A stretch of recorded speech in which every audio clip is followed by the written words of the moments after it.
Welcome to the Borland Climb. We hope this video helps. In this video, I will explain how to use an Amazon sewing machine. First, let's get your machine ready. Carefully unpack it and set it on a sturdy, flat table.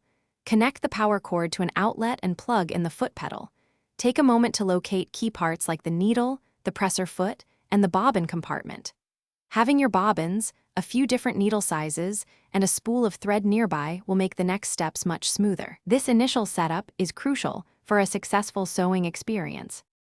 Now let's tackle threading, a step that often seems tricky but is quite straightforward. Place your thread spool on the pin. Carefully follow the numbered guides on your machine, ensuring the thread passes through the tension discs. Next, wind your bobbin. Most machines have a dedicated spindle for this, taking about 30 seconds. Once wound, insert the bobbin into its compartment, making sure the thread pulls smoothly. Finally, thread the needle from front to back, leaving approximately 6 inches of thread hanging. With your machine threaded, it's time to sew.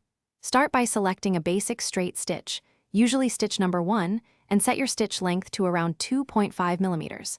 Place your fabric under the presser foot, aligning the edge with one of the seam guides, perhaps at a 5/8 inch mark. Lower the presser foot and gently press the foot pedal to start. Remember to use the reverse lever for a few stitches at the beginning and end of your seam to lock it in place. Practice on scrap fabric to get a feel for the speed and control. To keep your sewing machine running smoothly, regular maintenance is key. After every few projects, use a small brush to clean out lint and dust from the bobbin area and around the feed dogs. Oil your machine as recommended by the manufacturer, often after 8 to 10 hours of use. A dull needle can cause skipped stitches, so change it after about 8 hours of sewing. Always consult your machine's manual for specific troubleshooting.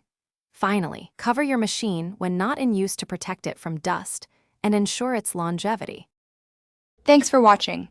Consider subscribing if we helped you.